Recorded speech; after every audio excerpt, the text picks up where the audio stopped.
188 में से 177 देशों ने यूएन में कर दिया भारत के समर्थन में वोट। पाकिस्तान तुर्की के उड़े होश मोदी की जीत। आज पूरी दुनिया के नक्शे पर भारत का झंडा एक बार फिर ऊंचा लहराया है। संयुक्त राष्ट्र यानी यूएन में भारत ने वो कर दिखाया है जो कभी अमेरिका, चीन या रूस जैसे देशों ने भी आसानी से नहीं किया। 188 में से 177 देशों ने भारत के पक्ष में वोट देकर बता दिया अब भारत को नजरअंदाज करना नामुमकिन है। भारत 7वीं बार संयुक्त राष्ट्र मानवाधिकार परिषद यूएनएचआरसी का सदस्य चुना गया है और वो भी निर्विरोध, बिना किसी विपक्षी उम्मीदवार के। यह सिर्फ एक चुनाव नहीं, यह भारत की डिप्लोमेटिक स्ट्राइक है। पाकिस्तान और तुर्की जैसे देश जो हर मंच पर भारत को घेरने की कोशिश करते हैं, उनके चेहरों से मुस्कान गायब है। भारत ने फिर दिखा दिया कि वो अब सिर्फ दक्षिण एशिया का नेता नहीं बल्कि पूरी दुनिया का ग्लोबल लीडर बन चुका है। भारत की यह जीत क्यों है ऐतिहासिक? क्योंकि यूएनएचआरसी दुनिया का वो मंच है जहां सिर्फ उन्हीं देशों को जगह मिलती है जो मानवाधिकार, समानता और न्याय की रक्षा में भरोसेमंद माने जाते हैं। और जब भारत जैसा लोकतंत्र यहां 177 वोटों के साथ जीतता है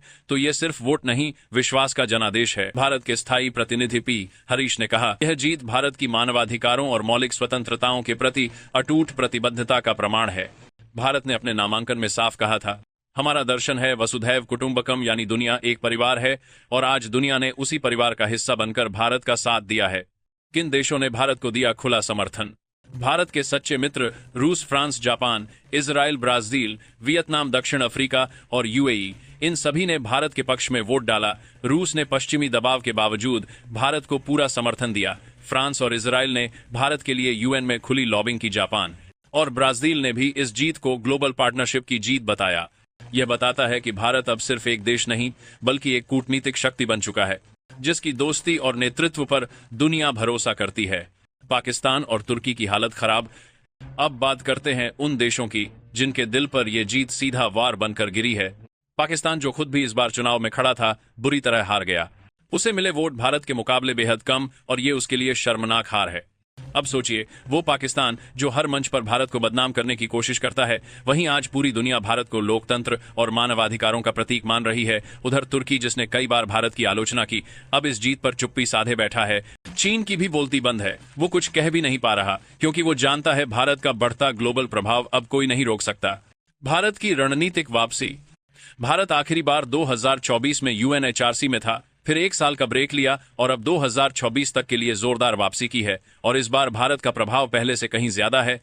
भारत अब सिर्फ आर्थिक या सैन्य शक्ति नहीं बल्कि नैतिक और वैचारिक नेतृत्व की भूमिका निभा रहा है। भारत के अगले 3 साल के मिशन।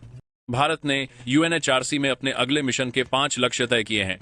पहला, डिजिटल ह्यूमन राइट्स, एआई और सर्विलांस के दौर में प्राइवेसी की रक्षा। दूसरा, क्लाइमेट जस्टिस, पर्यावरण के नाम पर गरीब देशों पर बोझ न पड़े। और तीसरा, महिला सुरक्षा और समानता, भारत की नारी शक्ति को वैश्विक मॉडल बनाना। चौथा, धार्मिक सहिष्णुता और अभिव्यक्ति की स्वतंत्रता, सबका सम्मान, सबका अधिकार। पांचवां, विकास का अधिकार यानी राइट टू डेवलपमेंट, आर्थिक प्रगति को मानवाधिकार का हिस्सा बनाना। भारत का यह एजेंडा दुनिया को बताता है, भारत अब समस्या नहीं, समाधान है। भारत का संविधान हर नागरिक को समानता, स्वतंत्रता और न्याय देता है और अब यही मूल्य भारत पूरी दुनिया में फैला रहा है। यूएन में यह भारत का कूटनीतिक मास्टर स्ट्रोक है जिसने पाकिस्तान और तुर्की जैसे देशों को झटका दे दिया है।